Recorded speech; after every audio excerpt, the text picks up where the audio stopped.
Queridos, existem algumas mensagens que a gente procura pregar todo ano aqui na igreja. Por algum motivo, que eu não sei qual é, eu não preguei essa mensagem no ano passado, mas ela é uma mensagem muito importante para casa, para aquilo que a gente acredita como igreja. 2 Coríntios capítulo 8, antes só da gente ler o texto, deixa eu te dar um panorama.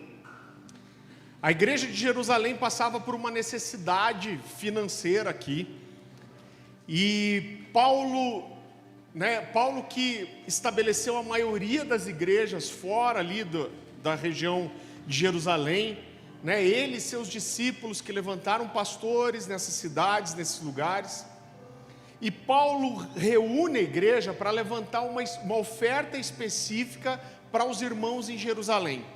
Então ele dá um prazo, isso é uma coisa muito comum de fazer, ele estabelece um tempo, então ele fala, tal data, todo mundo vai ofertar para Jerusalém.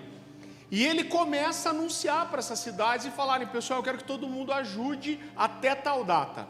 E Paulo estava aqui prestes para ir para a cidade de Corinto, e ele diz, olha, quando eu for pregar aí, eu vou receber essa coleta, eu vou receber essas ofertas para somar com as outras e levar isso para Jerusalém. E Paulo está falando de algo interessante aqui. Ele diz, olha, os coríntios já estão me falando que eles já prepararam essa oferta. Ele diz, mas por garantia, e aí ele começa a instruir algo muito interessante. Ele pega os macedônios como uma referência de um coração generoso, e ele diz assim, olha, os macedônios são muito generosos, mas eu falei para eles que Corinto ia transbordar em generosidade. Ele diz, só para eu não passar vergonha, eu resolvi mandar 2 irmãos para Corinto, antes de eu chegar, só para garantirem que a oferta foi levantada mesmo, para se eu chegar aí, eu não passar vergonha na frente dos macedônios, e vocês mais vergonha ainda. Então ele fala de alguns irmãos que foram escolhidos pela igreja, inclusive, para serem testemunhas dessa oferta que é levantada. Então esse que é o contexto aqui. Então eu quero que você vá comigo para 2 Coríntios, capítulo 8. A partir do versículo 1. A palavra do Senhor diz assim, também irmãos, volta, rebobina. Nossa, rebobina é triste. Também, irmãos, queremos que estejam informados a respeito da graça de Deus. É muito interessante essa palavra. A graça de Deus que foi concedida às igrejas da Macedônia. Porque no meio de muita prova de tribulação manifestaram abundância de alegria. E a profunda pobreza deles transbordou em riqueza de generosidade. Porque posso testemunhar que na medida de suas posses e mesmo acima delas, eles contribuíram de forma voluntária, pedindo-nos com insistência a graça de participarem dessa assistência aos santos. E não somente fizeram isso como nós esperávamos, mas pela vontade de Deus, deram a si mesmos, primeiro ao Senhor e depois a nós. Isso nos levou a recomendar a Tito, que assim como havia começado, também completasse essa graça entre vocês. Mas como em tudo vocês manifestaram abundância, na fé, na palavra, no saber, em toda a dedicação e em nosso amor por vocês, esperamos que também nessa graça vocês manifestem abundância. Não digo isso na forma de mandamento, mas para provar o amor, se o amor de vocês é sincero, comparando com a dedicação de outros, pois vocês conhecem a graça de nosso Senhor Jesus Cristo, que sendo rico se fez pobre por amor de vocês, para que por meio da pobreza dele vocês se tornassem ricos.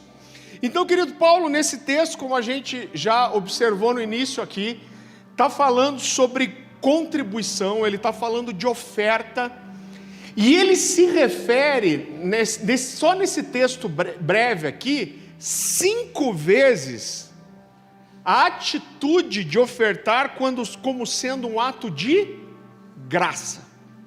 Então só nesse trechinho aqui ele fala disso 5 vezes. E ele relaciona o ato de ofertar como uma manifestação da graça. E eu quero mostrar para você nessa mensagem hoje que graça e generosidade, elas são palavras sinônimas, que falam da mesma coisa e que devem caminhar juntos. A palavra traduzida no grego como graça é a palavra charis, e ela significa favor, de dar sem receber em troca, da amável bondade de dar, de um presente que é oferecido de boa vontade. Queridos, quando Jesus quer nos ensinar sobre a graça, se a gente falar sobre evangelizar alguém, e a gente falar o primeiro versículo que vem à nossa mente, provavelmente vai ser João 3,16, quando Jesus quer revelar o amor de Deus, e ele fala assim: Deus amou o mundo de tal maneira que deu. E o que Deus deu? Ele deu o seu melhor, ele deu aquilo que era o seu maior amor, aquilo que era único, o que era insubstituível, o que era a oferta perfeita. Ele deu o seu único filho. Quando a gente vai para o dicionário Hawais da língua portuguesa, ele define generosidade da seguinte forma: generosidade é a virtude daquele que se dispõe a sacrificar os próprios interesses em benefício do outro. Irmão, isso é tão forte, e eu entendo que às vezes a gente não tem esse conceito. Então, mais uma vez, graça e generosidade são palavras sinônimas, e quem expressa generosidade expressa graça, e quem transborda de graça deveria sim transbordar de generosidade. John Stott diz que o nosso Deus gracioso é um Deus generoso. Então, generosidade é um ato de amor, é um ato de ter prazer, de ter alegria em dar, em oferecer, e a generosidade é assim, da mesma forma. Então, se nós temos a graça de Deus na nossa vida, irmão, a gente fala de graça o tempo todo. Quando você fala com seus irmãos, quando você evangeliza alguém, quando você participa de uma living, a gente sempre vai falar de graça. Então, se nós temos a graça de Deus de verdade na nossa vida, isso precisa transbordar naquilo que nós damos ao Senhor e aos outros. Então é por isso que Paulo vai chamar a generosidade dos macedônios de uma graça. Ele diz: olha, essa generosidade, esse coração que eles têm, isso é uma graça. Agora, por que os macedônios eram tão cheios da graça de Deus? Quando eu olho para as Escrituras, eu vejo, queridos, como Deus escolheu os macedônios. Então, se a gente olhar para o início da igreja, você vê que Paulo sai de Jerusalém e ele começa a pregar nessas regiões. Então ele vai para muitos lugares. Mas quando Deus quer que Paulo vá para a Macedônia, Deus não espera Paulo ir para lá. Existe uma manifestação sobrenatural de Deus para empurrar Paulo para a Macedônia. A Bíblia diz que Paulo tem uma visão, isso está lá em Atos 16, 9, e a Bíblia diz que Paulo vê um homem macedônio e ele clama para Paulo: venha para a Macedônia e nos ajude. Quem deu essa visão para Paulo? É claro que foi Deus. A Bíblia fala que imediatamente Paulo parte para Macedônia para evangelizar aquele povo gentil que era muito sofrido. E por que muito sofrido? Quando a gente olha para a história, a gente vai descobrir que Paulo fundou todas as igrejas da região da Macedônia, que tinha ali Filipos, Tessalônica, Bereia, E essa região da Macedônia, ela havia sido uma região muito rica. Por quê? Porque a Macedônia tinha minas de ouro e de prata. Então era uma região próspera, rica. Só que quando o Império Romano toma a região, ele saqueia aquelas minas. Mas não tinha mais coisa para garimpar? Tinha. Só que qual era o problema? O Império Romano muitas vezes vivia em guerra entre eles mesmos, quando ia se levantar um imperador ou outro. E várias guerras aconteceram nessa região, justamente pelo interesse na riqueza daquelas minas. E 3 guerras consecutivas aconteceram ali naquela região. Irmão, literalmente, isso massacrou a região e levou o povo dessas cidades à miséria, levou eles à pobreza. Irmão, eu vou te dizer uma coisa, ser pobre não é a coisa mais legal, né? Tá, isso às vezes faz parte da vida em alguns momentos, mas não é a coisa mais legal, né? Ninguém acorda de manhã e fala, Deus me abençoa com a pobreza, porque eu quero ser humilde, né? Tenho certeza que ninguém faz uma oração dessa. Agora, pior é você experimentar uma vida próspera e você cair na pobreza, porque a gente acostuma com as coisas boas muito fácil, né, irmão? É só ver o cara que teve um carro automático. Nossa, a gente se adapta tão fácil, é que para voltar para o carro mecânico você sente, irmão, ar-condicionado, nunca tinha tido ar-condicionado em casa na vida. Aí eu ganhei um ar-condicionado para a sala da outra casa que a gente morava. Irmão, parece que não dá para sobreviver sem ar-condicionado. Então a gente se acostuma muito fácil com coisas boas.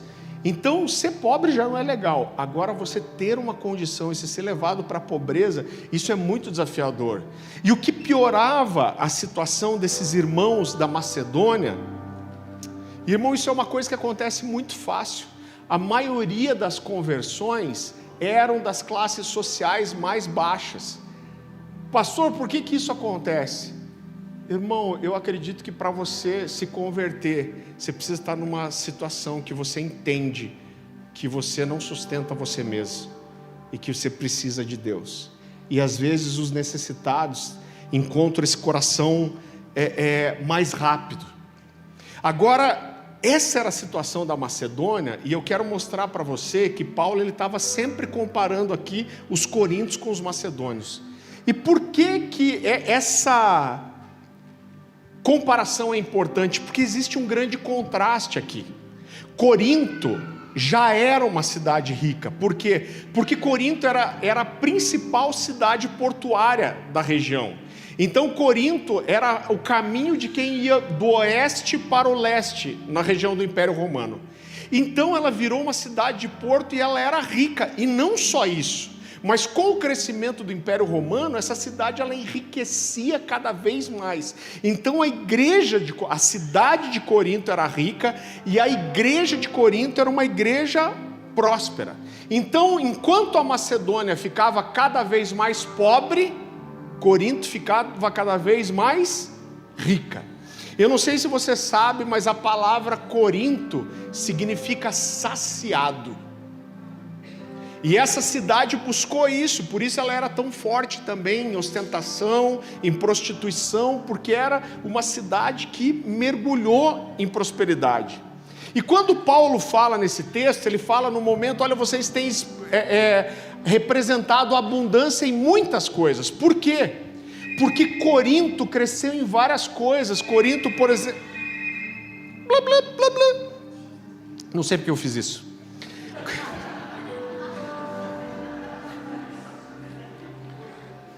Estou parecendo aquele coringa, né?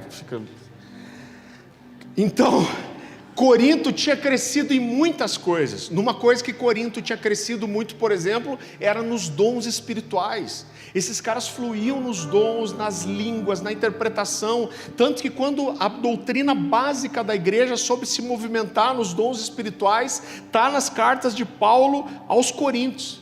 Então essa igreja tinha crescido em vários aspectos, na organização da igreja, em muita coisa. Mas Paulo está dizendo para eles aqui, vocês já manifestaram abundância em muitas coisas, mas tem uma coisa que vocês têm que aprender. Vocês precisam olhar para os macedônios, para que como vocês cresceram em muitas coisas, vocês aprendam também a crescer em generosidade.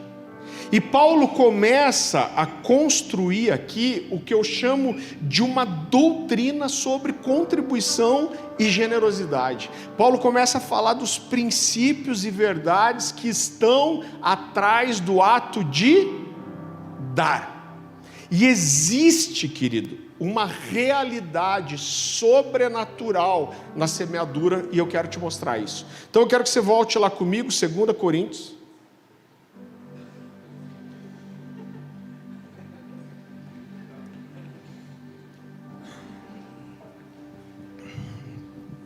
2 Coríntios capítulo 8, versículo 1. Eu vou repetir aqui propositalmente. Também, irmãos, queremos que estejam informados a respeito da graça de Deus que foi concedida às igrejas da Macedônia, porque no meio de muita prova e tribulação, manifestaram abundância de alegria e a profunda pobreza deles transbordou em grande riqueza de generosidade. Porque posso testemunhar que na medida de suas posses e mesmo acima delas, eles contribuíram de forma voluntária, pedindo-nos com insistência a graça de participarem dessa assistência aos santos. E não somente fizeram isso como nós esperávamos, mas pela vontade de Deus. Deram a si mesmos, primeiro ao Senhor e depois a nós. Então a igreja da Macedônia descobriu uma chave espiritual. Eles entenderam o valor da generosidade, o que isso movia espiritualmente, e quando eles receberam esse entendimento, eles não aceitavam mais ficar de fora da oportunidade de semear. Eu gosto muito de uma frase de um teólogo chamado Frank Carver, e ele diz assim: debaixo de perseguição e pobreza, a graça produziu na Macedônia duas das mais adoráveis flores do caráter cristão: a alegria e a generosidade. Então, queridos, a forma que os macedônios entenderam o princípio do dar revela que essas pessoas entenderam profundamente a graça de Deus. E essa revelação da graça de Deus levou eles a experimentarem uma realidade espiritual em relação às finanças. Então é muito interessante porque Paulo ele começa a mostrar para os coríntios aqui, ele faz uma comparação e contraste, a Bíblia faz muito isso, em relação ao que a pobreza produz, mas o que a graça de Deus operou na Macedônia. Então ele fala do contexto desafiador da Macedônia, mas ele mostra como a graça de Deus operou nisso. Então eu quero te mostrar que ele faz um contraste aqui. Então ele diz, olha, em meio a prova e tribulação, eles manifestaram alegria. Então é normal, irmão, quando alguém está passando por uma tribulação, por uma prova, é natural essas pessoas estarem tristes, mas ele diz, em meio a prova e tribulação, eles manifestaram alegria. E depois ele diz, e em sua profunda pobreza, eles demonstraram grande riqueza de generosidade. Então a dificuldade financeira, a pobreza, ela tende, isso é com todos nós, queridos, isso é um desafio para todos nós. A dificuldade financeira e a pobreza, ela tende a nos empurrar para a tristeza, para a murmuração, para a amargura. Os homens, especialmente, claro que por serem os responsáveis pela provisão da família, são muito abalados com isso. Talvez poucas coisas possam mexer tanto com a cabeça de um homem quanto ter dificuldade de prover a sua casa e a sua família. Poucas coisas mexem tanto com o homem do que ver uma necessidade de um filho, uma necessidade de uma esposa, uma necessidade da casa e ter dificuldade para suprir isso.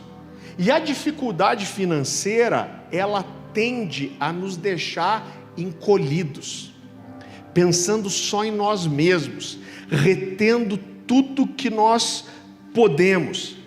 Agora o que o Paulo está falando é que os macedônios, mesmo tendo razões para não contribuírem, querido, todo mundo sabia da condição da Macedônia. Esses caras eram necessitados. Então quando Paulo começou a levantar as ofertas, se algum pastor da Macedônia falasse, Paulo, nesse momento a gente não tem condição nenhuma de ofertar, isso seria totalmente compreensível. Ninguém ia acusar eles, ninguém ia forçar eles, todo mundo ia entender, ia falar: não, gente, eu sei a situação que vocês estão, a gente sabe, vocês esqueçam isso, isso não é para vocês. Mas a Bíblia diz que eles insistiram com Paulo para não serem deixados de fora. Eles falaram: Paulo, por favor, a gente precisa fazer parte disso, a gente não quer ficar de fora. Então eles viram naquelas ofertas que estavam sendo levantadas a oportunidade de transbordarem em graça. Então, em meio à tribulação, necessidade, perseguição, pobreza, eles transbordaram em generosidade e contribuíram, como Paulo fala, além das suas possibilidades. Então, com alegria e com riqueza de generosidade, como ele fala, se tornando o exemplo para os outros. Os macedônios se tornaram o exemplo, querido, de como um procedimento cristão deve ser. Esses eram os macedônios. E essa expressão que Paulo usa, ela mexe tanto com o meu coração, porque ele fala de riqueza de generosidade. Irmão, tem gente que é tão pobre, mas tão pobre, que a única coisa que tem é dinheiro.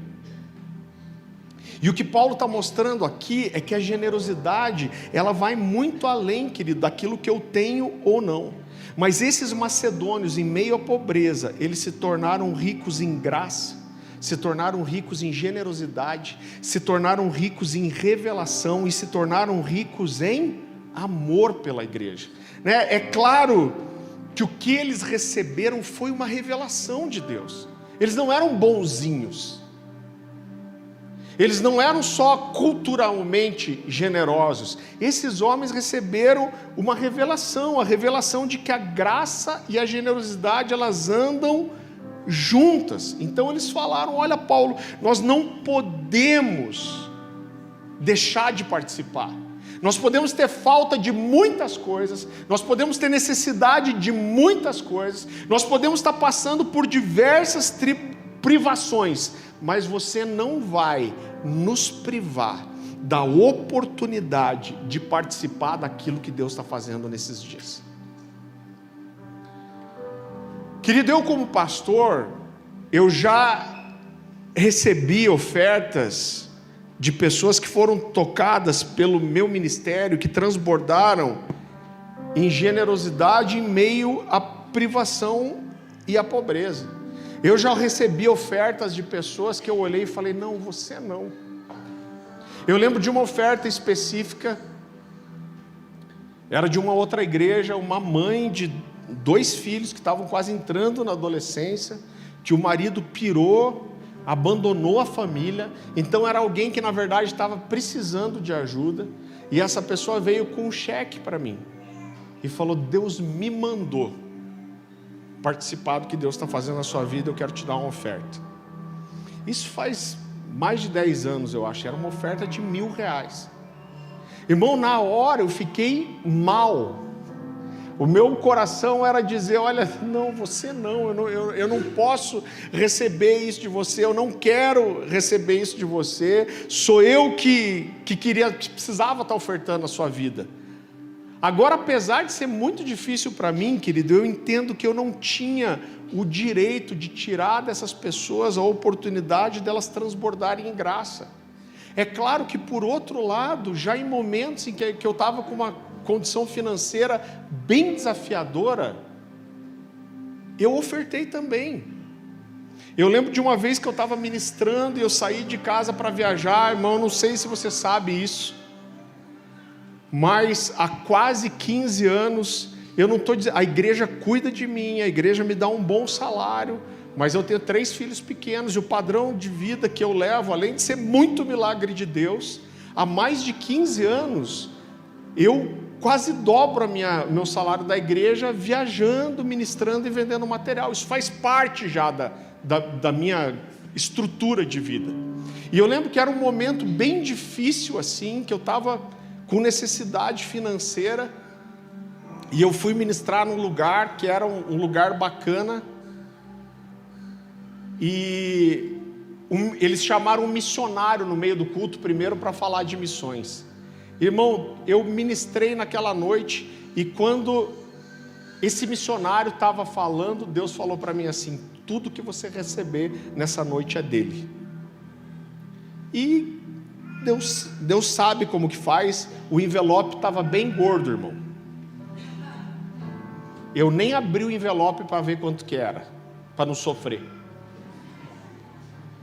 Mas eu peguei aquele envelope e eu dei para aquela pessoa. Eu já fui movido a mesma coisa. Era um momento oportuno, irmão, mas não era, porque eu entendia que aquilo não tinha a ver só com a minha necessidade, ou só com a necessidade daquela pessoa, mas tinha a ver com aquilo que Deus queria fazer. Paulo diz algo muito interessante, ele diz assim: olha, pela vontade de Deus, eles deram a si mesmos, primeiro ao Senhor e depois a nós.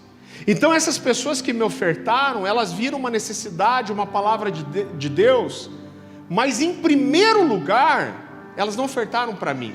Em primeiro lugar, eu não ofertei para aquele missionário. Então existia uma necessidade. Esse cara, eu lembro que estava indo para um país árabe com perseguição. Então tinha uma necessidade real? Tinha. Agora eu peguei no momento que eu estava precisando de dinheiro e que eu recebo um envelope gordo. Por quê? Porque estava precisando porque tinha uma necessidade também. Mas em primeiro lugar, por quê? Porque Deus me pediu. E porque eu sabia que eu precisava ser fiel. Então, em primeiro lugar, eu ofertei, porque eu queria ser fiel ao Senhor. Então, em primeiro lugar, eu dei ao Senhor e depois a eles. Então, essas pessoas que ofertaram na minha vida, elas ofertaram primeiro ao Senhor e depois para mim. Então, olhe quanta revelação está envolvida aqui. Então, essa contribuição, querido, que Paulo está levantando, não tinha só a ver com uma necessidade a ser suprida. Existia uma necessidade? Existia. Não tinha a ver só com uma campanha apostólica. Mas eu quero mostrar para você no decorrer dessa mensagem que essa oferta que Paulo levanta tinha a ver também com o relacionamento dessas pessoas com Deus e o nível de entrega que essas pessoas tinham com Deus. Agora, eu não sei porquê, mas as ofertas, a contribuição, os dízimos, elas têm um valor espiritual muito grande. E você vai entender o que eu quero te dizer. Alguém já disse que a última parte de um homem a se converter é o bolso. Na verdade, por quê, irmão? Deus é o dono do ouro e da prata, Ele não precisa do nosso dinheiro. Mas a verdade é que a forma que nós lidamos com o nosso dinheiro mostra muito como é o nosso relacionamento com Deus e o nosso compromisso com Ele. Então isso mexe com a gente, mexe com quem a gente é. Eu lembro que logo que eu e a Dani casamos, eu já contei essa história aqui, mas você sabe como que é começo de casamento? Nós dois trabalhávamos, mas eu morava aqui pertinho, a gente pagava aluguel, a gente tinha acabado de financiar um terreno, eu pagava financiamento de carro, tinha mais boleto que sei lá o que.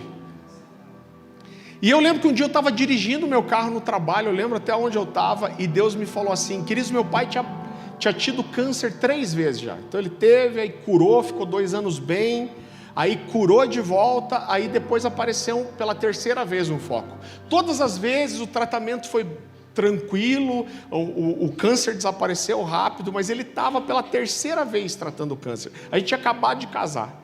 E eu estou dirigindo, meu pai fazia tratamento pelo SUS, mas apesar de fazer o tratamento pelo SUS gratuito, ele tomava alguns medicamentos para enjoo, normal enjoar muito na quimioterapia, e ele tomava algumas vitaminas para aumentar a imunidade. E eu estou dirigindo e eu ouço Deus falar comigo como não é todo dia que Ele fala. E Deus falou para mim assim: eu quero que você pague os remédios do seu pai.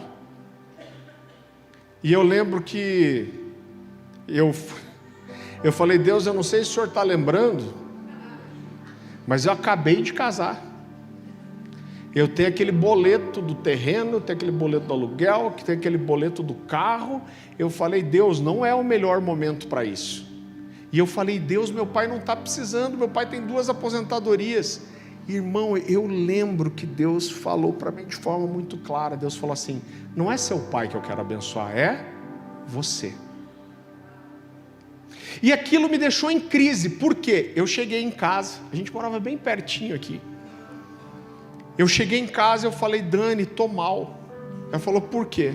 Eu falei: olha, Deus falou comigo assim, falou que é para eu pagar os medicamentos do meu pai. Irmão, não era uma fortuna. Eu imagino que é como se fosse hoje assim uns R$280 por mês. Eu falei: olha, e Deus me falou. E ela falou: ué, mas se Deus falou com você, vamos fazer. Eu falei: Dani, não é nem fazer ou não fazer, a gente se aperta e faz. Eu falei: mas por que Deus está me mandando fazer isso agora? Eu falei: será que meu pai vai morrer? Por que Deus não me manda fazer isso quando a coisa está mais tranquila? E a Dani olhou para mim, muito sábia, falou: Farley, não fica tentando racionalizar, só faz. E eu lembro que eu liguei para o meu pai e falei: pai, eu queria pagar seus medicamentos. Ele falou: filho, eu não estou precisando que você pague para mim. Eu falei: pai, mas Deus falou comigo, eu quero fazer. Ele falou: tá bom. Eu acho que eu paguei os medicamentos dele por 3 meses. Houve um erro médico. O médico mudou a medicação, e aí o medicamento que era para aumentar a imunidade dele, que vinha pelo SUS, por causa da mudança da medicação, esse medicamento não veio. Meu pai em 3 dias teve uma infecção generalizada e morreu. E eu entendi, querido, que quando Deus me pediu aquilo, não era para abençoar meu pai. Deus me alertou para a última oportunidade que eu tinha de lançar uma semente financeira na vida do meu pai. Eu nunca tinha feito nada financeiro pelos meus pais, e Deus me mostrou isso. Então existe, querido, eu vejo que Deus mudou tudo isso. Por quê? Porque a nossa semeadura, ela tem um valor espiritual. Eu lembro que eu fui várias vezes pregar numa igreja lá em São Paulo, e a primeira vez que eu fui pregar me marcou muito. Por quê? Eu preguei, e quando terminou a pregação, várias pessoas, era uma igreja grande, várias pessoas chegaram até mim e falaram assim. Um pegou a minha mão e botou um negócio na minha mão e falou: pastor, eu quero selar essa mensagem que falou muito comigo. Eu fiquei pensando: o que significa isso? Quando abri minha mão, era um dinheiro. Aí veio outro e falou assim: pastor, Deus falou muito comigo, eu quero selar o que eu recebi essa noite. Botou um dinheiro no meu bolso. Irmão, não era grandes ofertas, apesar que o grande depende de quem está dando, mas era R$20, R$10, R$5 já recebi. Eu lembro que nessa primeira vez um cara me deu um G-Shock, um relógio. Até hoje eu gosto de G-Shock. Ele falou: pastor, eu acabei de comprar esse relógio, eu queria te honrar. E ele falou: eu quero selar o que eu recebi. Eu lembro que eu chamei o pastor da igreja, falei: cara, aconteceu isso aqui. Ele falou: Farley, o que a gente ensina? As pessoas estão sentadas na igreja, todo mundo está ouvindo a mesma palavra. Ele falou: mas existe uma resposta que nós podemos dar ou não. Então o que eles estão fazendo é dizer: essa palavra foi para mim. Deus me trouxe aqui, e Deus trouxe esse homem para falar comigo. E eu quero mostrar espiritualmente, eu quero declarar que isso falou comigo e que isso é meu. Então eu quero dar uma oferta. E isso aconteceu todas as vezes que eu fui lá. E eu já preguei isso aqui, e eu tenho visto isso acontecer na igreja. Quando eu tenho irmãos aqui que normalmente quando vem um pastor de fora, ele ganha uma oferta de alguém. Isso é maravilhoso, porque isso mostra que a igreja está entendendo um princípio de generosidade, querido. Primeiro, você não precisa abrir. Eu quero que você entenda que essas pessoas não estavam ali para suprir uma necessidade minha. O Farley tem 3 filhos pequenos, vou dar 10 para ele comprar 2 caixas de leite. Não era isso. Mas eles entenderam um princípio. 1 Coríntios capítulo 9, versículo 11, diz assim: se nós semeamos entre vocês coisas espirituais, Paulo está dizendo assim: eu estou aqui ensinando vocês. O que eu estou semeando sobre a vida de vocês são coisas espirituais. Ele diz: será muito recolhermos de vocês coisas materiais? E Gálatas capítulo 6, versículo 6, foi esse texto que me levou a começar a primiciar na vida dos meus pastores. Diz assim: mas aquele que está sendo instruído na palavra, compartilhe todas as coisas boas com aquele que o instrui. Querido, mas voltando, mais do que abençoar e honrar o pregador daquela noite, quando essas pessoas me abençoavam, elas estavam estabelecendo um selo e um reconhecimento pelo que eles receberam do Senhor. Não dá para você ouvir aqui uma mensagem e você mandar um pix para Deus. soberano@deus.com.terceiro céu, não dá. Inclusive tem até uma história que eu vou contar uma piada no meio só para a gente, que diz que estava um padre, um judeu e um pastor.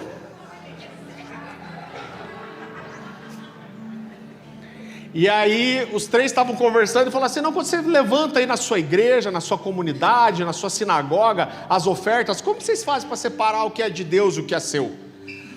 Aí o padre falou assim: não, eu pego toda a coleta e eu risco uma linha no chão. E aí eu pego a coleta e jogo para cima. O que cair para lá da linha é de Deus, o que cair para cá é meu. E aí olharam para o pastor: e você? Aí o pastor já deu uma melhorada. Ele falou assim: não, eu faço um círculo no chão, eu pego toda a coleta e eu jogo para cima. O que cair para fora do círculo é de Deus, e o que cair para dentro, eu quero honrar o Senhor com a minha oferta. E eu amo quando a igreja faz isso, porque as ofertas, elas provocam algo espiritualmente, porque elas estão falando de você entregar algo que é seu, que não é nem natural, irmão. Eu amo o texto quando fala de Gideão. Olha como esse texto é precioso. A Bíblia fala que quando a história de Gideão era um período muito complicado, 100 anos antes, eles tinham visto Deus abrir o Mar Vermelho, atravessar o Egito, milagre, maná caindo do céu. Só que depois que eles entram na terra prometida, eles não expulsam os povos das outras nações, e em 100 anos, esse povo tinha se afastado quase que completamente de Deus. A Bíblia diz que Deus traz juízo como? A Bíblia diz que os midianitas vêm, eles arrasam a colheita, eles roubam, eles matam as pessoas, eles pegavam o que estava pronto a colheita, queimavam o resto. E a Bíblia diz que Israel teve que subir para as montanhas para viver escondido. Agora, irmão, você já pensou em plantar em tudo no alto da montanha? Então eles viviam um tempo de necessidade e escassez. A Bíblia diz que quando Gideão está malhando trigo no lagar, o que era o lagar? O lagar era uma vasilha do tamanho da circunferência mais ou menos de 2 mãos, que era usada para pisar uva para fazer vinho. Misericórdia tomar um vinho nessa época, né?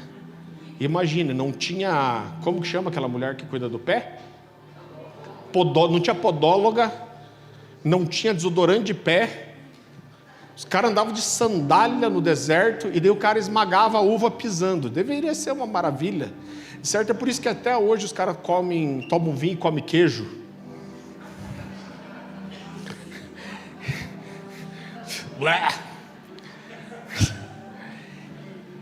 E aí Gideão está malhando trigo num lagar. Irmão, por que ele está fazendo isso num lagar? O instrumento de malhar trigo era um instrumento grande, que envolvia, rodando o nome daquilo, uma engenhoca que amassava o trigo, era grande.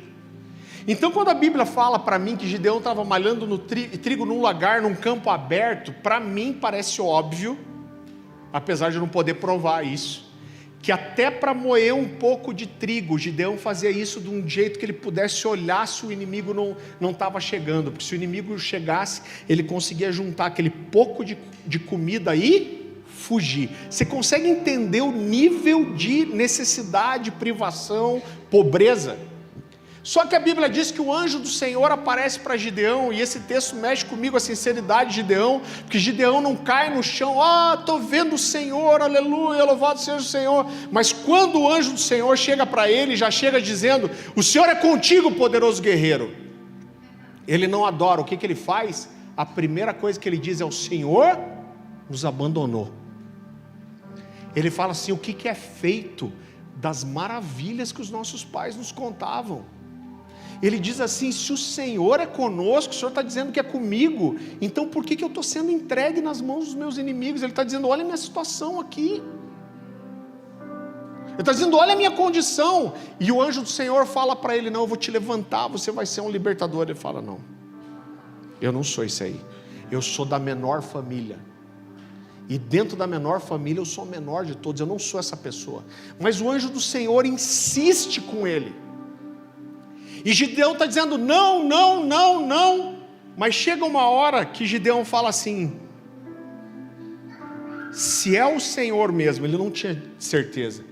Ele diz: não, então peraí, se é o Senhor mesmo, e se o Senhor é comigo, então me deixa te fazer uma oferta.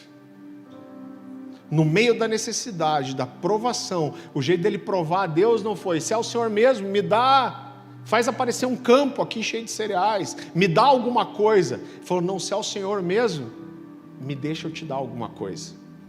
A Bíblia diz que o anjo do Senhor fala: pode ir para sua casa preparar. Ele mata um cabrito, ele prepara, ele separa o caldo, ele faz pães e ele leva. E quando ele leva a oferta, o anjo do Senhor fala assim: coloca a sua oferta nessa pedra aqui. E a Bíblia diz que quando ele coloca a oferta, o anjo toca a oferta com o cajado. E a Bíblia diz que sai fogo e consome a oferta. E ele diz: o Senhor está aqui mesmo.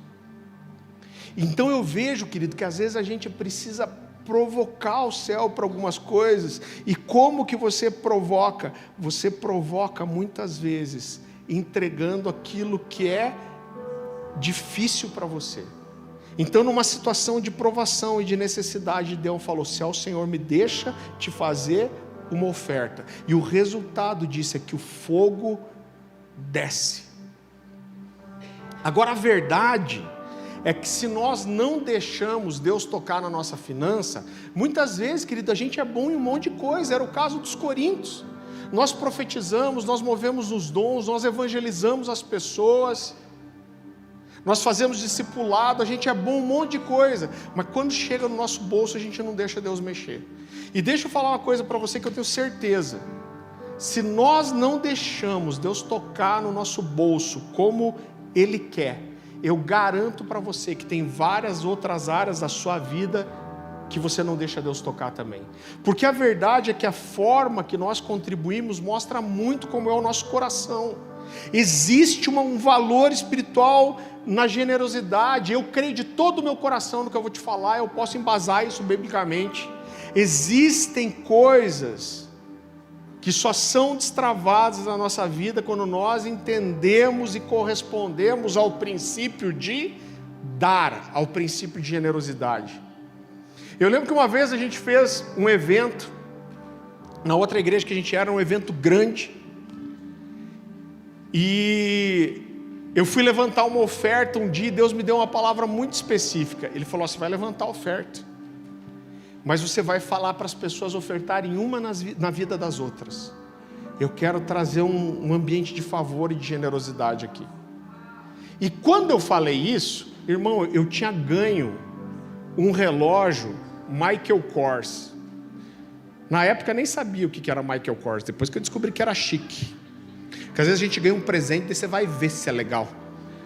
E era um relógio lindo, Michael Kors. É um relógio que eu imagino que hoje deve ser tipo uns 3, 4 mil reais. É um relógio que eu nunca teria coragem de comprar, nem parcelado em 48 vezes. Não é para o meu bico, mas eu estava lá faceiro no dia com o relógio Michael Kors. E aí Deus falou para mim: você vai dar seu relógio. Eu falei: tá bom. Quando eu estou lá, eu falei: gente, vocês podem entregar a sua oferta. Deus me apontou um menino e Deus falou assim: você vai dar sua oferta para ele. Só que era o cara mais rico dos jovens. Então era o ministério de jovens, mas olha a história desse cara. Quando ele tinha 3 anos de idade, o pai dele foi assassinado na frente da casa dele. O pai dele chegou em casa de moto, os caras chegaram e executaram o pai dele. Ele cresceu numa família pobre, super esforçado, foi fazer faculdade, abriu um negócio. Quando isso aconteceu, ele fez plataformas digitais, ele era muito próspero já, irmão. Irmão, muito próspero. Um guri de 20 e poucos anos, muito próspero, tá? Cara que tinha grana mesmo. E aí Deus me falou, você vai dar a sua oferta para ele, você vai dar seu relógio para ele. Eu falei, Deus, vamos combinar que tem um monte de gente que nunca poderia comprar um relógio desse. Esse relógio para ele talvez seja até meio furreba. Deus me falou, não, você vai dar o seu relógio para ele. E eu lembro que eu desci, as pessoas estavam ofertando, eu deixei o microfone e desci. E eu cheguei para ele e falei, cara, essa é a minha semente para você. E aí ele pegou o relógio e começou a chorar. Eu pensei, nossa, será que é tão ruim assim?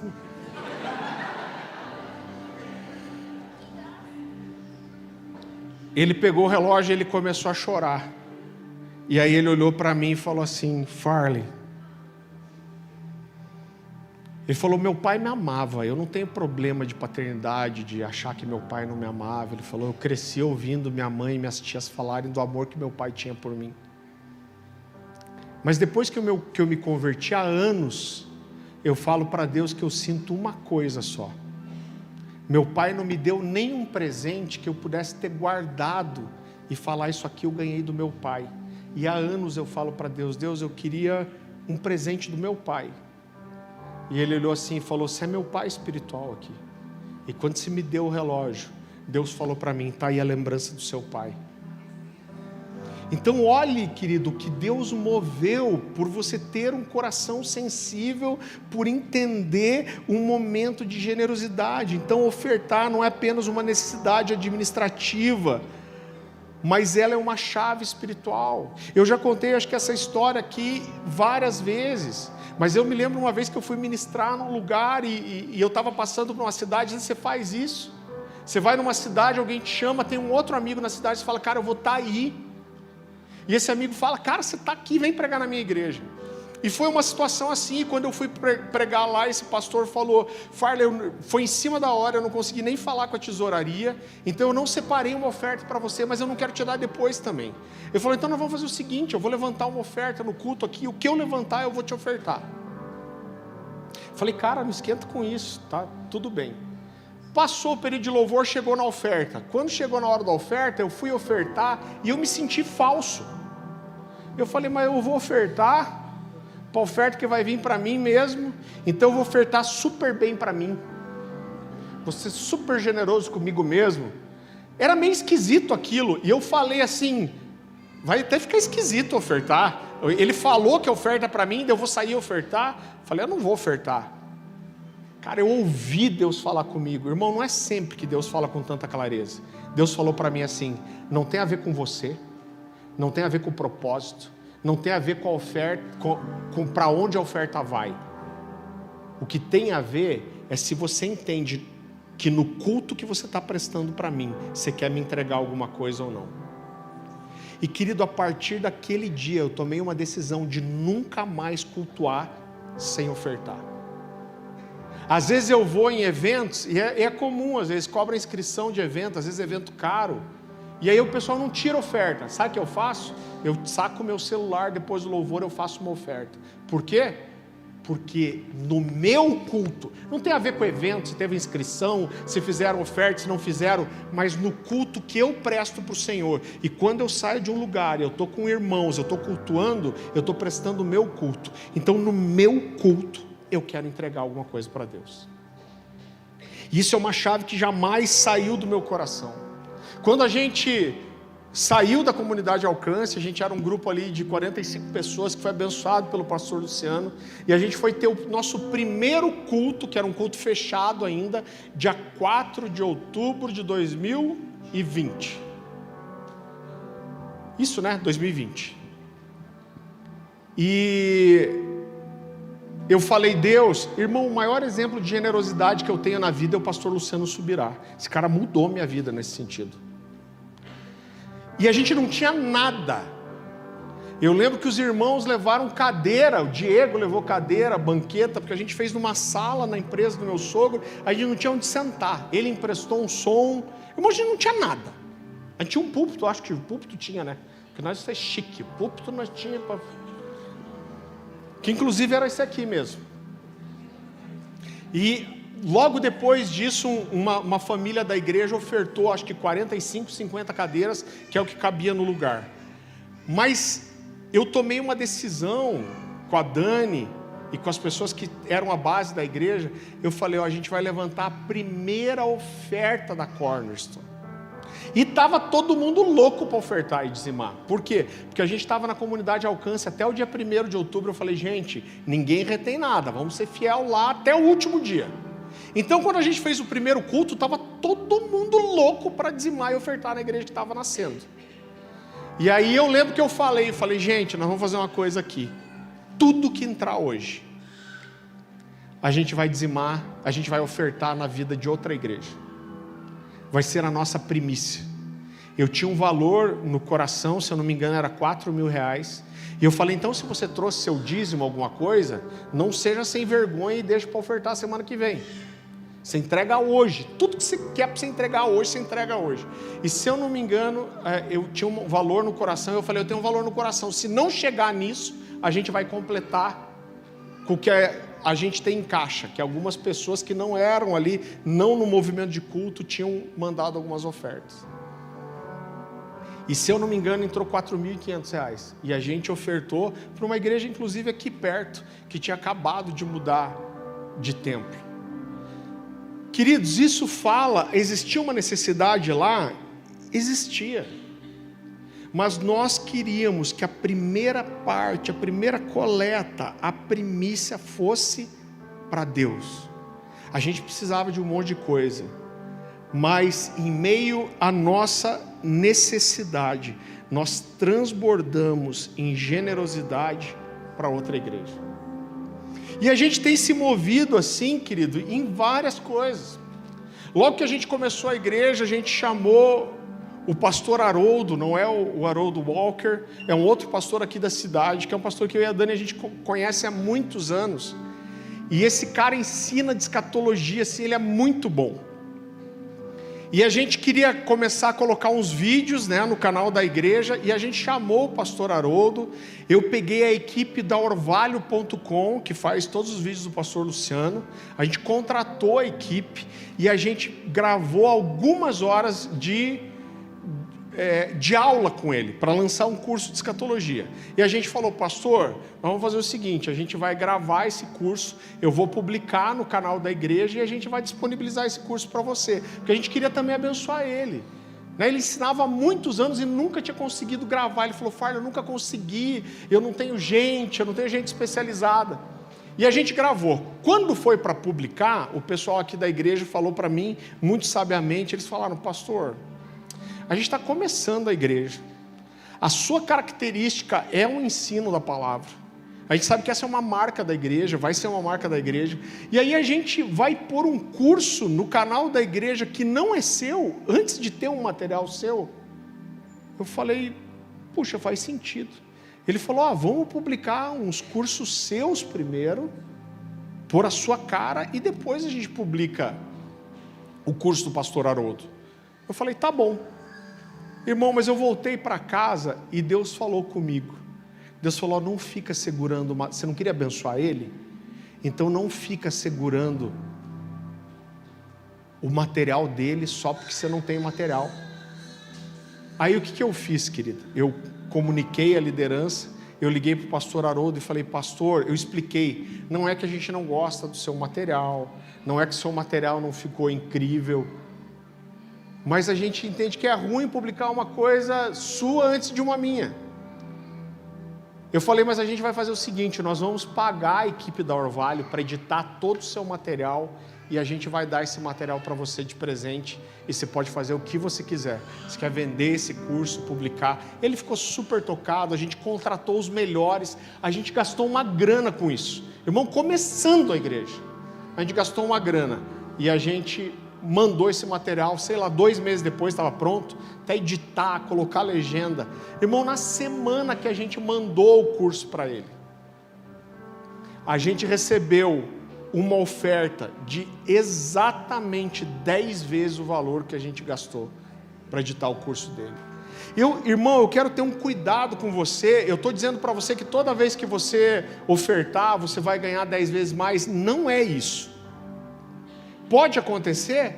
Pode, irmão, mas não é isso. Você entende que vai muito além disso? Talvez se oferte uma coisa que seja sacrificial para você e você demore muito tempo para receber isso. O Dan Duque, que é o meu pastor, a nossa cobertura, ele fala que há muitos anos da vida dele, eu não sei, acho que mais de 30 anos, ele diz: todo dia eu dou alguma coisa para alguém, todo dia.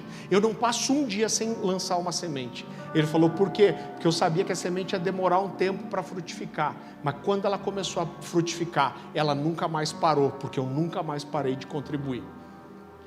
Então eu não estou dizendo que vai acontecer 10 vezes mais, mas, irmão, existe um princípio nisso. Eu vou falar uma coisa para você que vai me expor. Em 2004, eu fiz um evento aqui em Curitiba. Foi o primeiro evento que eu e a Dani fizemos, 20 anos atrás. E eu fiz com um homem de Deus muito precioso. Então eu fiz esse evento, ele veio para ministrar, pregar, e ele tinha um time de adoração que viajava com ele. Ele falou do interesse de gravar, a gente tinha também. Eu contratei todo um estúdio, o cara foi com uma van estúdio para a Igreja Batista Shalom, e a gente fez esse evento, captou tudo, e olha só, quando esse cara foi ministrar, eu lembro que eu era garoto, tinha 20 e poucos anos, e eu lembro que eu perguntei para as pessoas, eu falei: cara, como que esse cara vive? Pregando em tudo quanto é lugar. Irmão, eu não sabia que existia oferta ministerial, e eu lembro que alguém me falou assim: ele vive porque ele tem mantenedor americano. Então ele tem alguns mantenedores que ofertam na vida dele, essas pessoas mantêm ele, e aí ele pode viajar pregando. Então na minha cabeça era assim, ele tinha mantenedores que sustentavam a vida dele, e por isso ele podia viajar nas igrejas sem cobrar. Irmão, diante de Deus, era o entendimento que eu tinha. Então eu fiz esse evento, ele veio para cá, eu não ofertei ele. Daí a gente pegou essa gravação, eu dei a gravação de presente para ele, mas na minha cabeça, tá tudo bem. Ele veio, ele tem mantenedor, eu dei a gravação para ele, e aí, um tempo depois disso, em 2007, a gente foi para a comunidade Alcance, e aí eu conheci uma coisa totalmente diferente. Eu conheci o pastor Luciano, que não deixa ninguém passar pela igreja sem abençoar essa pessoa financeiramente. E aí eu estou um dia lá, vendo como o Luciano se movia, e eu falei: meu Deus, cara, eu levei aquele pastor lá, e eu não ofertei na vida dele. E foi a primeira vez que eu falei assim: fiz errado. Só que quando a ficha caiu, eu já pregava em alguns lugares. Irmão, você vê como a gente, eu vou te falar, eu não sei, você deve ser burro também, mas eu tenho certeza que eu sou. Eu falo: ainda bem que burrice não é pecado, né? Então olha a minha cabeça, olha como a gente age, como a gente é errado com finanças. Volta e meia eu ia pregar em algumas igrejas e o pessoal não me ofertava. Eu vou contar uma. Esses dias eu fui ministrar com o Diego no lugar. Ele levou um time de adoração. E aí a gente saiu e eles estavam no estacionamento terminando de guardar os instrumentos. Eu falei: gente, eu trouxe vocês aqui para ministrar a adoração comigo, e eu queria muito dividir a minha oferta com vocês, mas eu vou precisar de uma faquinha. Aí eu tirei das costas, era uma caixa com 4 bombom gourmet. Essa foi a minha oferta. Então o que acontece? Às vezes eu ia em alguns lugares e não, só que é a coisa mais normal do mundo você honrar alguém que está te servindo. E eu ia em alguns lugares e não me ofertavam. E o que eu pensava quando alguém não me ofertava? Falava: tá tudo bem, porque um dia eu trouxe aquele pastor lá e não ofertei também, então eu estou pagando por não ter ofertado. Que droga, né? Burro de pai e mãe. Aí um dia eu passei por uma situação assim, e eu falei: não me ofertaram, mas está tudo bem, porque um dia eu também não ofertei a vida do cara, e eu ouvi Deus falar comigo. Irmão, mais uma vez, não é sempre que Deus fala assim, tá?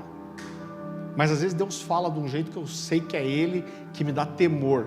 Deus falou: então quer dizer que eles erraram e aí você vai continuar errando também. Você quer justificar seu erro pelo erro deles. Eu falei, que droga. Só que para ajudar, o abençoado pastor que a gente trouxe em 2004, morreu.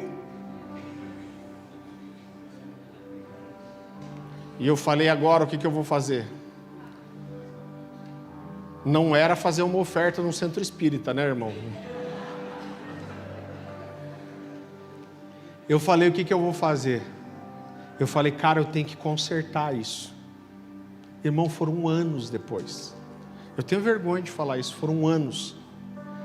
E eu não tive a oportunidade de dar na mão desse cara, mas o que eu fiz? Eu achei a esposa dele no Instagram. E eu mandei uma mensagem para ela, eu falei, eu queria te mandar uma oferta. Eu vou até falar para você quanto que foi. Não falo? Tá bom. A minha esposa sabe, como vocês já sabem, eu sou o burro. Eu peguei o que seria uma oferta normal para ter dado naquele evento atualizado. E eu falei, você pode me mandar uma conta? Eu não contei essa história para ela. Eu falei, mas eu queria te mandar uma oferta.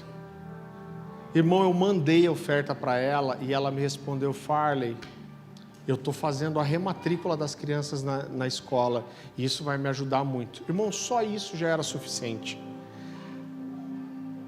Mas naquela semana, a Dani, foi meio injusto, porque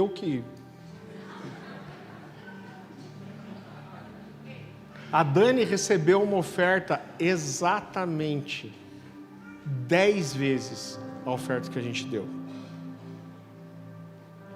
Então assim, mais uma vez, eu estou dizendo que toda vez que você semeia, querido, você vai receber 10 vezes mais.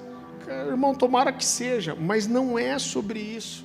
Mas eu quero mostrar para você que ofertar não é só uma necessidade administrativa, mas é uma chave espiritual.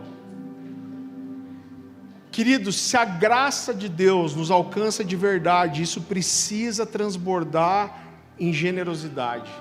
Generosidade fala de amor e amar fala de entrega. Deus amou o mundo de tal maneira que deu. Agora volta comigo lá para 2 Coríntios, capítulo 8. A gente vai ler a partir do versículo 7.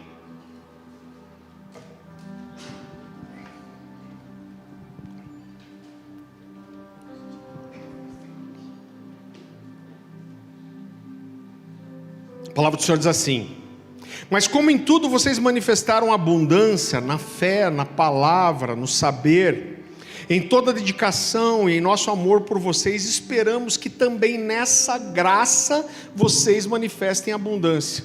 Não digo isso na forma de mandamento, mas para provar se o amor de vocês é sincero, comparando-o com a dedicação de outros.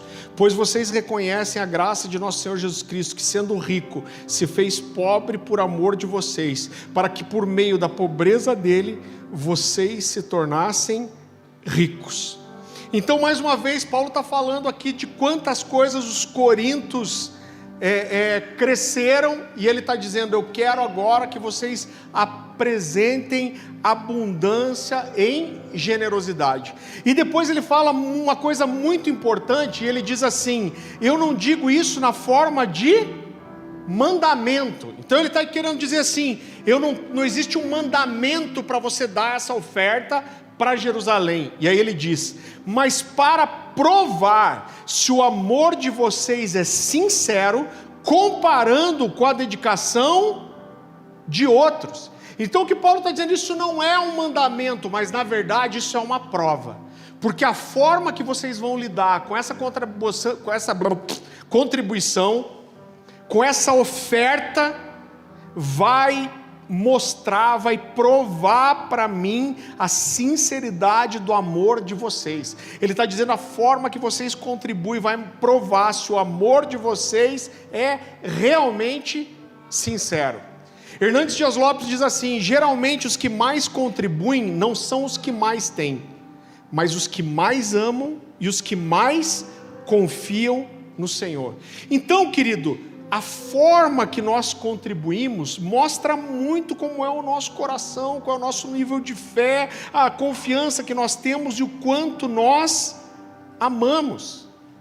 Deixa eu fazer uma pergunta para você que vai revelar o seu coração para você mesmo.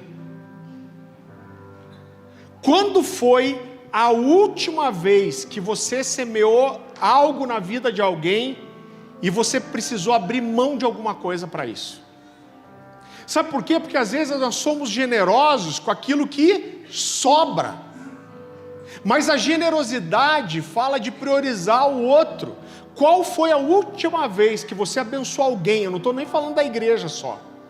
E que isso realmente te custou, não te custou a sobra, mas te custou algo que era importante para você.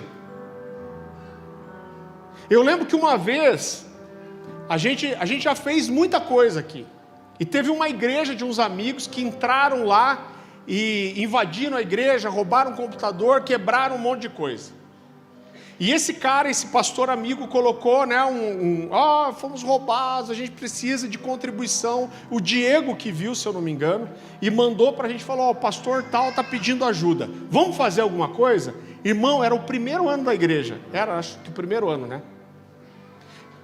E eu conversei com o presbitério ali, eu falei, vamos mandar uma oferta para eles? Eu falei, quanto vocês acham que a gente deveria dar? E um falou, acho que devo dar isso, eu acho que esse valor é bom também. Só que naqueles dias, a gente estava tentando comprar uma TV, que é aquela TV que está lá na sala de pastores. Por quê? A gente não tinha o departamento infantil na época, então as crianças iam para a sala de pastores, misericórdia. E as crianças ficavam lá. Por que eu queria muito uma TV lá? Porque, irmão, com a TV lá a gente consegue às vezes atender alguém e ver o que está acontecendo no culto. A gente usar a TV às vezes para passar alguma coisa para as crianças. E seria para eu ter inclusive comunhão às vezes com os pastores lá. Então era uma coisa que eu queria, eu estava me planejando para isso. E quando eu falei, vamos ofertar isso, vamos ofertar aquilo, eu falei para eles, gente, eu queria ofertar o dobro disso. Eu falei, sabe por quê? Porque se a gente ofertar o dobro, eu não vou mais poder comprar TV. E eu queria que a gente pudesse ofertar alguma coisa para eles, que a gente precisasse abrir mão de outra coisa para ofertar. E na hora eles falaram, é isso. E realmente a gente não pôde comprar a TV naquele momento, mas logo depois Deus proveu. Agora, será que nós somos capazes de abrir mão de algo, querido, pelo próximo? Será que a gente tem um pouquinho daquele DNA da igreja de Atos? Paulo diz, essa contribuição é para provar a sinceridade do amor de vocês e a sinceridade da dedicação de vocês. A forma que vocês contribuem, a generosidade de vocês, ele está dizendo, isso vai mostrar qual é o nível de compromisso que vocês têm, o quanto a graça e o cristianismo mudaram o seu coração. E ele fala algo muito interessante, ele diz, eu quero comparar a dedicação de vocês com a dedicação de outros. Vamos ler o texto de volta? Vai comigo 8:8, 2 Coríntios 8:8.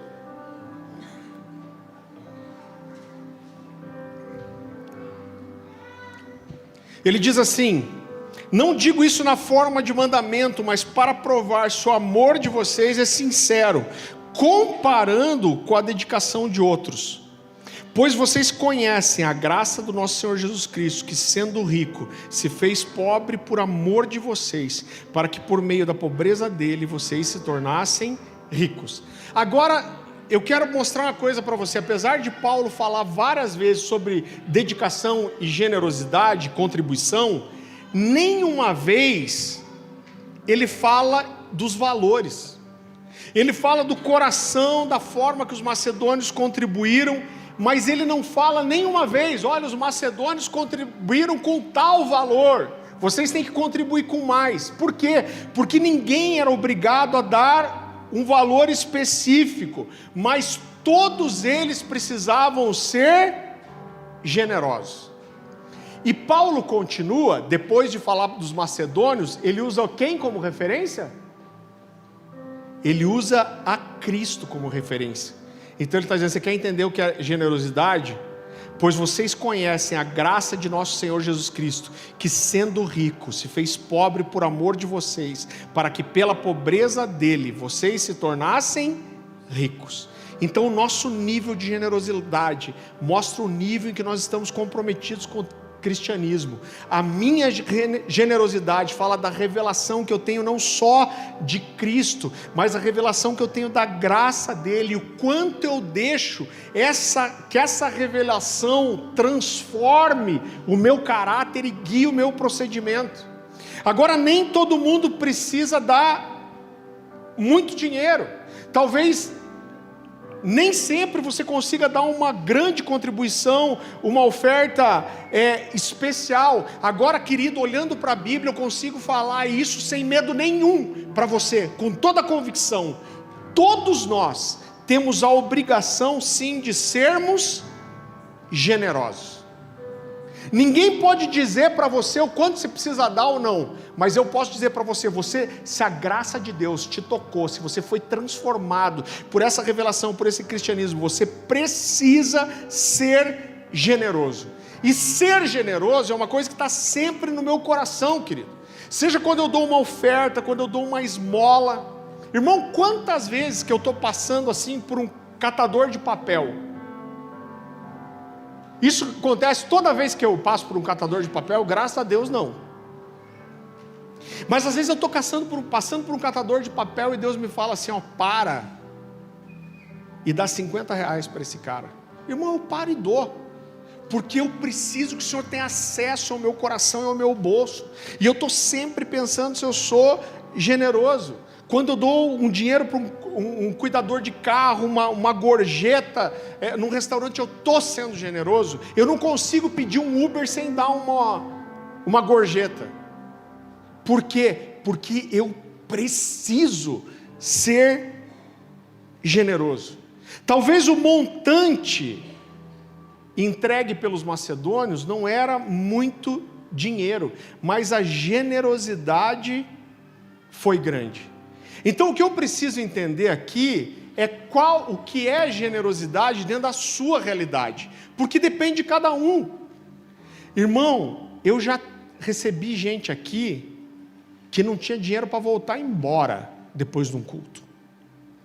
Então às vezes para uma família dessa, dar R$1 é uma expressão de generosidade, é a oferta da viúva pobre que tinha uma moedinha e deu tudo. Agora, talvez para você, dar R$1.000, R$10.000, sei lá, não é uma expressão de generosidade, mas de avareza. Por quê? Porque, irmão, eu não sei qual é a sua medida de generosidade, e deixa eu te falar, eu não quero saber. Eu não sei o quanto as pessoas dizimam, eu não fico olhando o nome das pessoas lá. E eu não quero saber. Agora, Deus sabe o que é a sua medida de generosidade, e você deveria saber também. Por quê? Porque Deus vai lidar com você, não em cima do que é generoso para o outro, mas o que é generoso para você. Você pode vir aqui e trazer uma oferta de R$100 e achar que está sendo super generoso, mas Deus vai olhar para você e vai falar, isso aí não é generosidade. Você pode trazer R$1 e Deus falar, você é generoso, seu coração é doador. Existe uma frase de Peter Marshall que diz assim, contribua de acordo com a sua renda, para que Deus não transforme a sua renda de acordo com a sua contribuição. Irmão, vamos fazer uma conta simples aqui. Pega o que você contribuiu no mês passado. Se Deus falasse para você, o que você vai ganhar esse mês, eu vou te honrar de acordo com aquilo que você me honrou, que você me semeou. Como que ia ser seu mês? Você ia ficar rico? Ou iam cortar sua luz? Agora olha que interessante, continue comigo um pouquinho para frente, 2 Coríntios capítulo 9.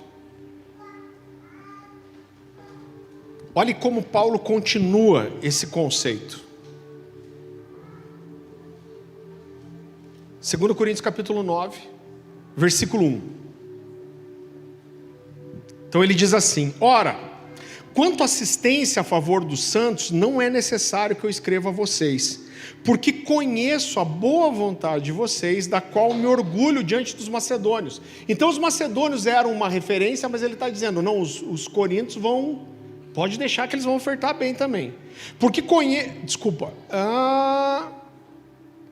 conheço a boa vontade de vocês, da qual me orgulho diante dos macedônios, dizendo que os irmãos da Acaia estão preparados desde o ano passado.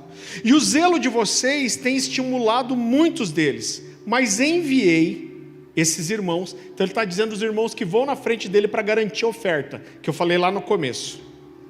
Enviei esses irmãos para que o nosso louvor a respeito de vocês, nesse particular, não se desminta, a fim de que, como venho dizendo, vocês estivessem preparados. Do contrário, se algum macedônio for comigo e descobrirem que vocês não estão preparados, isso será uma vergonha para nós, para não dizer que será para vocês também, por essa confiança que tivemos em vocês. Portanto, julguei necessário recomendar aos irmãos que me precedessem na visita a vocês. Então, mais uma vez, ele está mandando alguns irmãos para garantirem que a oferta estava separada. A vocês, irmãos, que me precedessem na visita a vocês e preparassem de antemão a oferta que vocês prometeram, para que esteja pronta como expressão de generosidade e não de avareza. Então Paulo manda esses irmãos na frente, mas o que mexe mais com o meu coração é Paulo dizer assim: eles vão receber a oferta de vocês, e eu quero que essa oferta seja uma expressão de generosidade, não de avareza. Irmão, olha a profundidade do que ele está falando. Ele está falando de uma oferta que ele vai receber. Agora, muitas vezes, você está aqui e você veio para uma reunião e na sua cabeça só entregar alguma coisa já é uma expressão de generosidade. R$5. Cara, sou generoso porque eu vim para o culto e eu já dizimo e agora eu ofertei. Agora, o que Paulo está dizendo é que a forma que nós ofertamos pode ser uma prova não de generosidade, mas de avareza. Às vezes a gente acha que não ofertar é avareza, mas o que Paulo está dizendo, a forma que vocês vão ofertar, o que vocês vão entregar, pode provar para mim que vocês não são generosos, mas avarentos. Então a generosidade não tem só a ver com dar, mas tem a ver com que coração que nós damos, querido. Tem a ver com o nosso nível de entrega. Eu quero ler a continuação do texto, 2 Coríntios 9, 6. E isso afirmo: aquele que semeia pouco também colherá pouco, e o que semeia com fartura também colherá com fartura. Cada um contribua segundo tiver proposto no coração, não com tristeza ou por necessidade, porque Deus ama quem dá com alegria. Só um parênteses aqui. Eu aprendi a dizimar desde criança. R$10 de mesada, vai entregar R$1 de dízimo. Agora, até os 20 e poucos anos, eu nunca... Irmão, eu estou sendo vulnerável aqui, estou me expondo. Eu nunca tive a alegria de dar. Eu dava porque eu tinha medo de Deus, eu dava porque eu não queria roubar a Deus, eu dava porque eu queria que Deus me prosperasse, eu dava porque a Bíblia dizia para dar, eu dava porque eu sabia que tinha para dar, mas eu nunca tive assim, cara, eu vou poder dar uma oferta maior esse mês. E um dia o pastor Luciano pregou uma mensagem que mexeu muito comigo. E eu lembro que eu fiz uma coisa com Deus, eu separei um valor que acho que eu nunca tinha dado de oferta. Talvez a maior oferta da minha vida até aquele momento. Eu falei: Deus, eu sei que quem semeia, colhe. E eu falei: eu não sei nem se eu tenho direito de pedir isso, mas se eu pudesse escolher o que eu quero colher, eu falei: eu não queria colher dinheiro. Eu falei: sabe o que eu queria colher? Eu queria colher a alegria de dar. Eu estou ofertando aqui, é pesaroso para mim. Eu fico pensando, não vou mais ter o dinheiro, dei bastante, está faltando isso, eu tinha um pouquinho de dinheiro, agora não tenho mais. É isso que está no meu coração. Mas eu queria colher a alegria porque Deus ama quem dá com alegria. Vamos continuar. 8. Deus pode tornar abundante em vocês toda graça, a fim de que, tendo sempre em tudo ampla suficiência, vocês sejam abundantes em toda boa obra, como está escrito: distribuiu, deu aos pobres, e a sua justiça permanece para sempre. E Deus, que dá semente ao que semeia e pão para alimento, também suprirá e aumentará as sementes e multiplicará os frutos da justiça de vocês. Assim vocês serão enriquecidos em tudo para toda generosidade, a qual por meio de nós resulta em orações de gratidão a Deus, porque o serviço dessa assistência não só supre a necessidade dos santos, mas também transborda em muitas orações de gratidão a Deus. Na prova desse serviço, eles glorificam a Deus pela obediência da confissão que vocês fazem do Evangelho. Mais uma vez, ele está dizendo que a contribuição é uma confissão do Evangelho de Cristo, e pela generosidade com que vocês contribuem para eles e para todos. Então ele está dizendo aqui que a nossa semente espiritual geraria duas coisas. Primeiro, supriria uma necessidade dos santos que era real. Só que esse suprimento que vem da generosidade da igreja transbordaria em ações de gratidão. E ele diz que essa generosidade ia mostrar que eles eram fiéis ao Evangelho, e isso glorificaria a Deus. Querido, a oferta, ela transforma não só a vida de quem recebe, irmão. Irmão, você tem pessoas na igreja, a gente tem tanta gente ferida que veio aqui de outros lugares, isso é normal em todo lugar. Mas você dá uma contribuição para alguém, isso às vezes mexe demais com a vida de alguém. Porque eu não sei, porque o dinheiro é assim, porque o dinheiro é difícil. O ser humano é difícil com as coisas. Então, irmão, desde muito tempo, é claro que a gente não faz com todo mundo, a gente entende quando existe uma necessidade, quando essa pessoa não pode pagar, e a gente procura fazer com que a gente entende que merece. Quando Paulo vai falar da assistência às viúvas, ele fala assim: ajuda as viúvas. Ele diz aquelas que são verdadeiramente viúvas. E aí quem eram as verdadeiramente viúvas? Ele explica, ele diz, aquelas que têm um testemunho cristão e que não têm filhos que possam socorrê-la. Por quê? Porque senão a obrigação é dos filhos. Então a gente procura atender as necessidades, mas com quem a gente entende que merece um investimento. Irmão, a gente está sempre fazendo alguma coisa aqui. A gente paga terapia para pessoas, a gente paga psiquiatra. Irmão, porque a gente ora, mas a gente entende que tem hora que é médico que precisa. A gente tem um cara que trabalha aqui meio período para a igreja. Ele chegou aqui e não tinha os dentes da frente. Eu via que ele sorria meio constrangido. Eu me juntei com a Débora aqui, a gente correu, a gente fez uns contatos, descobriu uma pessoa, conseguiu um valor mais barato, e a gente pagou os dentes para ele. Eu lembro que eu fui pagar ele um dia, ele falou: que bom, porque eu estou guardando um dinheirinho para fazer meu dente. Eu falei: cara, a gente quer te dar isso. Irmão, ele nem crente não é ainda. Mas, no mínimo, ele viu qual é o coração da igreja. Qual é o coração de quem anda com Jesus. E isso transforma a vida de quem é tocado pela generosidade, transforma a vida de quem dá, irmão. Mais uma vez, o Luciano foi o cara que mais marcou a minha vida pela generosidade dele. O primeiro ano que eu andei intensamente com ele, eu falei: Dani, a gente precisa ser generoso. E o primeiro ano que a gente mais deu, eu acho que quando a gente entendeu esse princípio, num ano a gente ofertou mais do que eu tinha ofertado a vida inteira. Irmão, minha vida mudou a partir daí. É claro, querido, que eu não entrego minha oferta só na igreja. Tá? Deixa eu ensinar um princípio para você. Os dízimos você entrega na sua casa. Por quê? Quando a gente olha para o Novo Testamento, as contribuições eram entregues aos pés dos apóstolos. Então a gente entende que o governo do dízimo ele é do presbitério da igreja. Eu dizimo aqui. Eu dizimo aqui. E, inclusive, eu não dizimo só do salário da igreja, como eu falei para vocês, eu trago boa parte da minha renda vem de fora. Eu dizimo aqui, porque aqui que minha família recebe.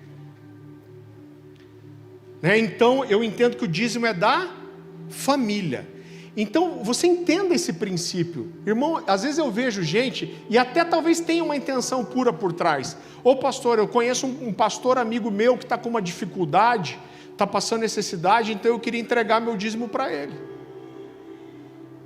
E sabe o que está acontecendo na verdade? Até parece bonito o que você quer fazer. Não, a igreja está aqui, está estruturada, mas eu queria entregar porque ele está necessitado. Você quer fazer um cartaz lá, você quer lançar uma semente, mas você não quer abrir mão de nada para isso. Então você até quer fazer lá, mas daí você tira seu dízimo para fazer lá.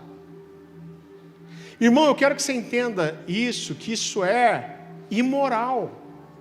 Porque você vir para uma igreja onde você é discipulado, cuidado, você é ensinado por pessoas, você desfruta aqui de um ar-condicionado, de uma luz, de um ambiente, e você oferta, se dizima em outro lugar, seria a mesma coisa que você desfrutasse do aconchego da sua casa, da sua família, da sua esposa, dos seus filhos, do cuidado, do seu sofá, da sua TV, e quando você recebe seu salário, você dá em outra família.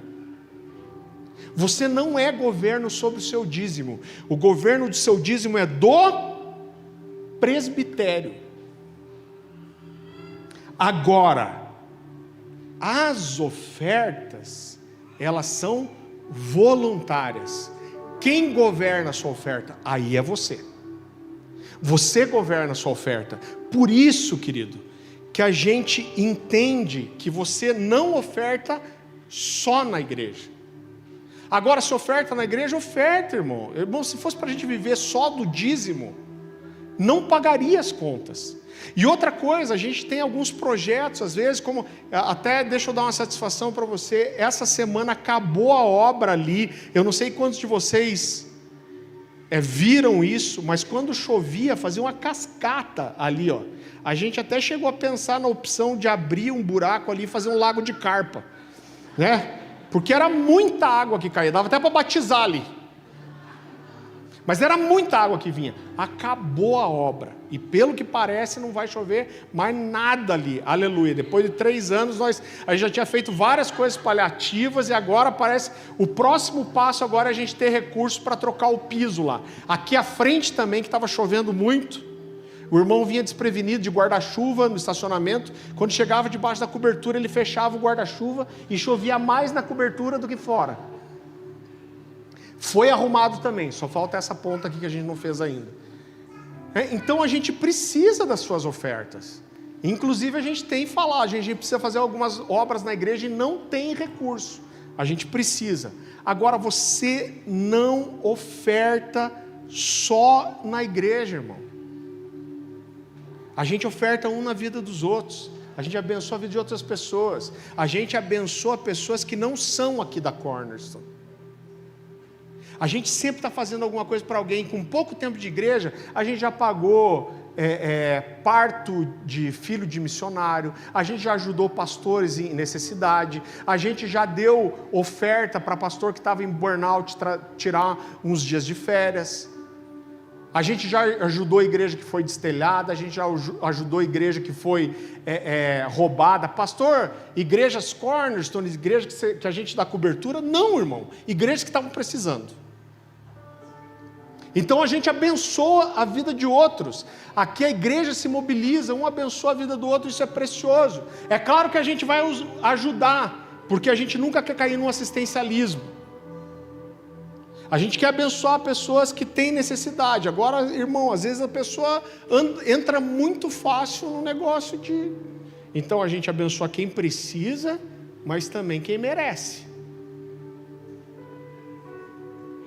Então agora a sua oferta, entenda isso. Irmão, primeiro, você é livre para visitar a igreja que você quiser. Sempre vai ser. A gente fica feliz quando você vai visitar outros irmãos. E quando você for em outra igreja, oferta lá. A gente sempre vai transbordar em outros lugares, em outros ministérios, na vida de outras pessoas. A gente está sempre procurando a oportunidade de abençoar a vida de alguém. Toda vez que chega uma necessidade, Irmão, eu sei que tem gente que quando alguém pede dinheiro na rua, dinheiro na rua, né? As pessoas falam, mas o cara é nóia, vai usar com droga. Irmão, na maioria das vezes, o que ele vai fazer com o dinheiro daí é problema dele. Agora, quando alguém chega em mim, a Bíblia diz, dá a quem te pede. E eu vou te falar, às vezes eu fico olhando pro cara, eu falo assim, mano, eu vou dar esse negócio pro cara, o cara vai trocar por pedra lá.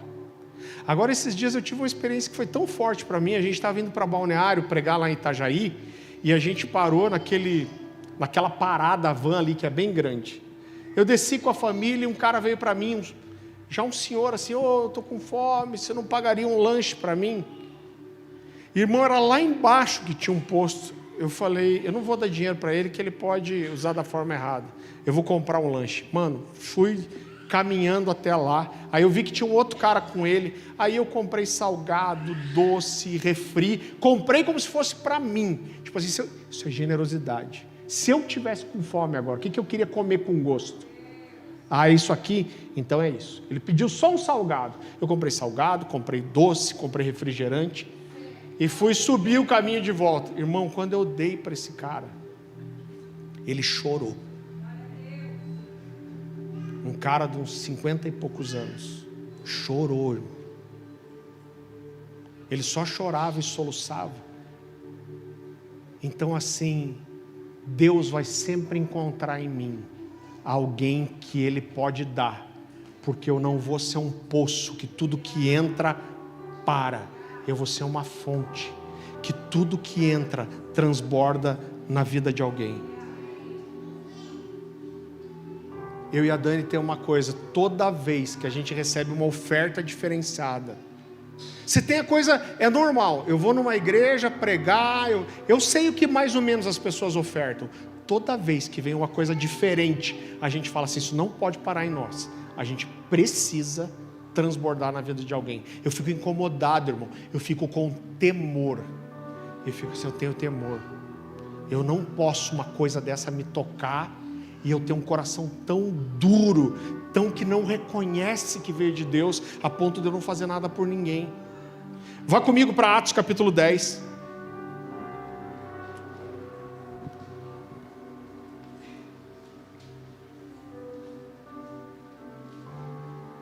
Eu amo esse texto. Eu já estou caminhando para o fim aqui.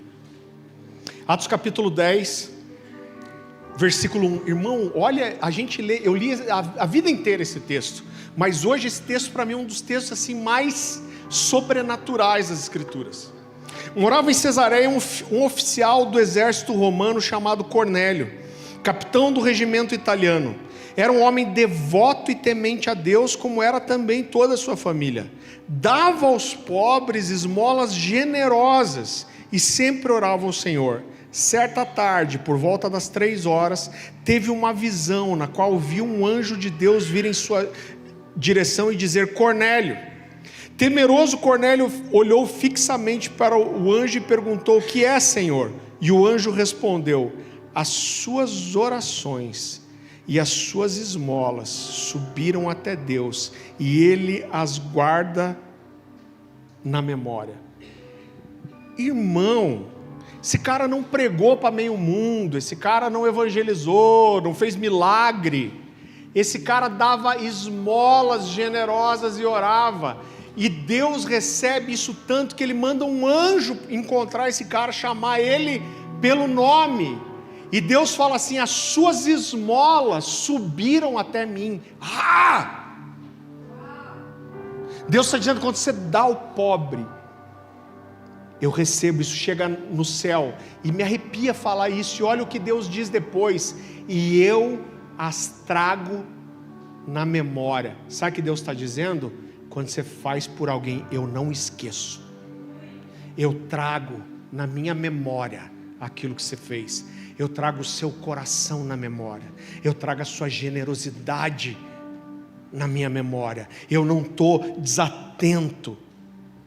A generosidade é uma chave espiritual. Por quê? Porque o nosso Deus gracioso é um Deus generoso. Agora é claro que muitas vezes a gente não vai ofertar só para quem precisa, mas a gente vai ofertar para quem merece. Eu estava com o Dan, alguns dias atrás, Dan Duque, e ele estava falando sobre os pastores que eu acompanho, que eu discipulo, que eu dou cobertura. E ele falou uma coisa que mexeu tanto com o meu coração. Ele falou: Farley, essas pessoas têm te honrado e têm te mandado ofertas? Eu falei: Dan, às vezes, alguns. Eu falei: mas isso não tem problema para mim. Ele falou: eu sei que não tem problema para você. Ele falou: mas tem problema para eles, porque algumas vezes as pessoas têm respeito por você, mas elas não têm honra. Elas te respeitam, mas elas não te honram. Por quê? Porque a honra mexe com tudo que nós somos. Então muitas vezes a gente lança na vida das pessoas, querido, não porque tem uma necessidade, mas porque existe honra. Querido, quando eu estava me preparando hoje à tarde, orando para vir trazer essa mensagem, o Senhor falou algo no meu coração, e aqui eu quero entrar numa coisa bem profética. A gente vai, claro, tirar os dízimos e ofertas. Eu quero que você possa dizimar e ofertar com isso no coração, porque a gente acaba andando em cima da revelação que nós temos. Essa é uma igreja generosa. Ela não vai se tornar, ela é uma igreja generosa. Agora eu sonho, por quê? Porque eu vi a generosidade mudar a minha vida, a história da minha casa. Irmão, eu venho de uma família pobre, irmão. Eu venho de uma família pobre. Eu fui para a escola com sapato furado, com calça rasgada, com roupa que mal cabia em mim. A gente já dependeu de ajuda dos outros. E a generosidade mudou a minha vida. É claro que eu quero que isso mude a sua história, a sua casa. Então é por isso que a gente ensina, e eu quero que isso entre no seu coração, e isso transforme a sua vida, e é claro que isso vai abençoar a igreja também. A gente vai levantar aqui dízimos e ofertas no final. Talvez Deus esteja colocando alguém no teu coração, e você queira fazer alguma coisa por alguém também, nessa noite. Mas escute o que eu vou falar de forma profética aqui, e eu vou me expor para você mais uma vez. Desde criança, meus pais me ensinaram a dizimar. Mas quando a gente casou, e eu estou falando de uma coisa de quase 20 anos atrás, querido, às vezes eu era infiel no dízimo. Tinha uma necessidade, apertava a conta. Você entra num casamento, você não sabe direito o que você gasta, o que eu patinei um pouco. Meu pai não era também o maior exemplo de administração financeira, então eu não tive essa educação lá. Mas um dia eu tomei uma decisão no meu coração, e eu falei: eu vou resolver isso na minha vida para sempre. Eu falei, eu estava com as finanças todas bagunçadas na época. Eu falei: eu nunca mais vou deixar de entregar meu dízimo. Isso faz perto de 20 anos. Eu já passei por situações, e ainda mais na época eu trabalhava como representante comercial, então meu salário era diferente todos os meses. E às vezes você não batia a meta, e era ruim o salário, e não dava para pagar tudo. Mas desde aquele momento que eu fiz aquela decisão, eu anotava tudo, e eu nunca deixei de devolver nada. Eu cheguei a fazer assim: Deus, meu dízimo é R$1.000. Eu vou pegar o meu cartão. Irmão, eu fiz isso acho que 3 vezes. Estou me expondo para você. Eu cheguei no pessoal da administração da igreja e falei: quando você parcela aqui na igreja, eu quero parcelar em 10 vezes. Quanto que a igreja paga de juro para a máquina de cartão? 8%. Então eu peguei R$1.000 mais 8%, fui lá e passei meu dízimo em 10 vezes no cartão. Mas eu nunca mais deixei de entregar. Isso é uma paz do meu coração. Essa não é uma dificuldade. Eu fechei um ciclo. E o que eu vivo hoje, tinha uma época, quando a gente foi para o Ministério de Tempo Integral, a Dani tinha 13 empregos. Ela trabalhava numa empresa de manhã, em outra tarde ainda dava consultoria para outra. Eu trabalhava no grupo RPC, era um executivo de contas, então a gente tinha bom salário. Mas, irmão, quando a gente entendeu esses princípios, eu vivo muito melhor hoje do que eu viveria se a gente estivesse trabalhando. Mas eu tomei decisões, eu encerrei um ciclo. E o Senhor me falou muito sobre isso hoje. Eu não sei qual é a sua história. Eu não sei se você tem sido fiel ou não. Ah, pastor, mas tem margem para dizer esse dízimo. Irmão, eu acredito de todo o coração que o dízimo é para hoje. E logo hoje eu vou trazer uma mensagem falando sobre isso. Mas vamos supor que tivesse, no mínimo, o dízimo é uma referência para nós. Se eu estou certo, eu vou colher por ser fiel. Se você está certo, você não vai perder nada em ter uma referência mínima de 10% para honrar o Senhor. Sabe o que eu vejo? Que tem uma onda aí que o cara fala, não, isso é do Antigo Testamento, porque hoje tudo que eu tenho é do Senhor. Só que normalmente a pessoa que fala isso é o cara que não dá nem perto dos 10%. É tudo do Senhor, uma ova. Então eu não sei qual está sendo sua vida, mas entenda, eu quero dizer algo profético. E eu creio que Deus escolheu esse momento, irmão, para alinhar a sua vida. Hoje é o dia de você encerrar alguns ciclos na sua vida. Talvez você seja fiel ou infiel, seja fiel ou infiel, dizime ou não dizima, oferta ou não oferta, oferta ou não oferta. O Senhor tem falado isso com a Dani, comigo, talvez da metade do ano passado. É um tempo, existe a necessidade, é um tempo novo do Senhor, existe a necessidade de encerrar alguns ciclos. Eu quero que você entenda, eu creio que existe um ambiente profético aqui, para você tomar uma decisão no seu coração, falar, Deus, de uma vez por todas, eu vou resolver isso. Irmão, entenda, até pode acontecer, cara, deu aqui, meu filho ficou doente, eu não tenho dízimo para entregar. O que você vai fazer? Você vai anotar isso. Você vai falar, Deus, isso aqui eu não te entreguei, mas eu vou entregar. Eu vou parcelar no cartão, eu vou entregar mês que vem, mas eu não vou ser infiel. Eu vou encerrar esse ciclo na minha vida. Talvez esteja devendo alguma coisa para alguém, irmão. Talvez tenha alguma coisa que Deus te mandou fazer e você nunca fez. Entenda isso espiritualmente. Eu creio que a gente está no começo de um ano.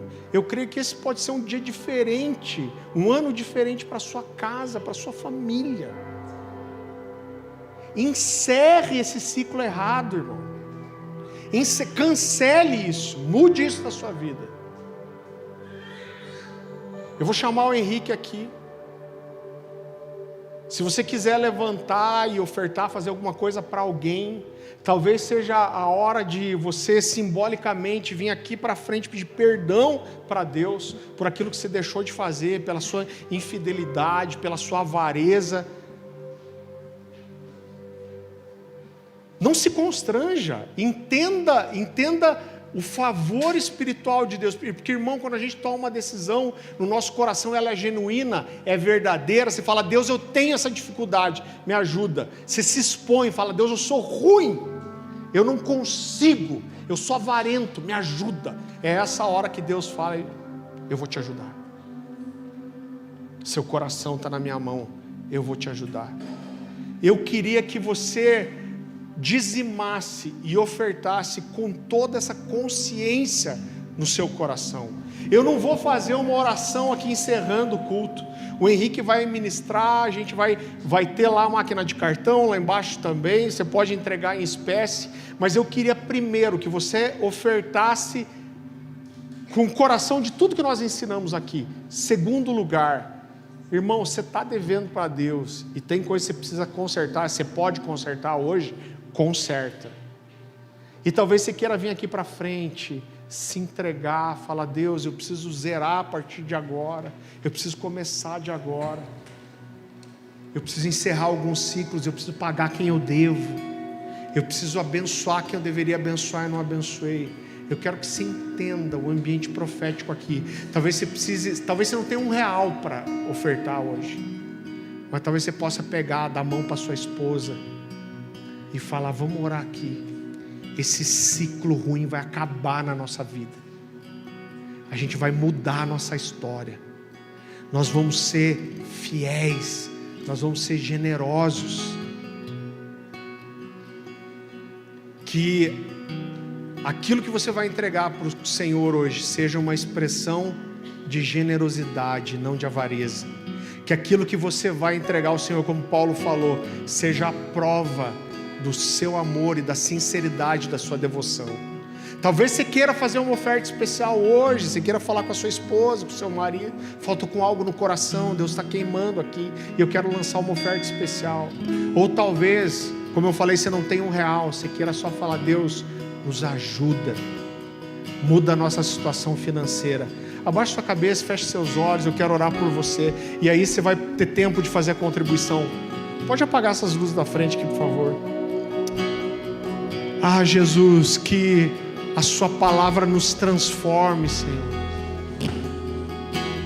O Senhor nos amou de tal maneira que deu. O Senhor deu sem cobrar, o Senhor deu pedindo nada em troca. O Senhor deu seu Filho, seu único Filho. Que o Evangelho possa transformar o nosso coração, o nosso caráter, as nossas finanças como um todo. Que não haja reservas, que não hajam áreas onde o Senhor não pode tocar, que não hajam áreas, Senhor, aonde o Senhor não tem o total governo e autoridade. Senhor, eu abençoo essas famílias, e eu declaro: essa será sempre uma igreja generosa. Nós transbordaremos de generosidade, não só aqui dentro, na vida de uns dos outros, mas em outras igrejas, outros ministérios, outros pastores, em missionários. Essa igreja vai ser uma fonte que toca a cidade, que toca muita gente. Ah, Jesus, faz isso no nosso coração, no nosso meio, Jesus. Coloca no nosso coração, Senhor. Nos revela, transforma o nosso caráter, nos dá compromisso, fidelidade, esse coração que reflete a glória do Senhor, Pai. Abençoa as necessidades, aqueles que estão endividados, que precisam de um emprego, que precisam mudar de emprego, que precisam de uma promoção. Que todos eles possam ter um compromisso, que toda a bênção que cair sobre a vida deles vai transbordar, Senhor. Recebe cada oferta, cada entrega que será feita aqui, Senhor. Os que estão em casa assistindo esse culto e vão contribuir, as pessoas que vão ouvir essa mensagem na internet depois, toca profundamente, Senhor, essas casas.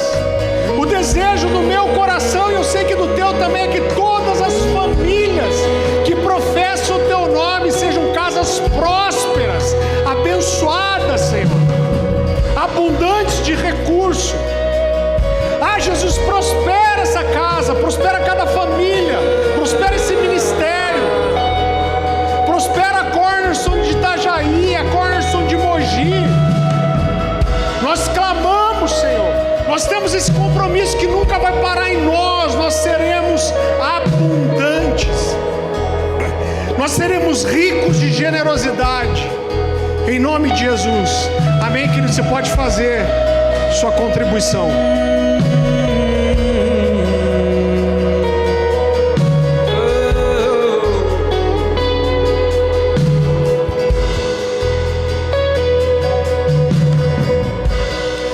Aos seus pés estou, pra render tudo que sou a ti, tudo que eu tiver. Receba aqui, Senhor, meu perfume, minhas lágrimas que vão cair. Basta um olhar no seu rosto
aos pés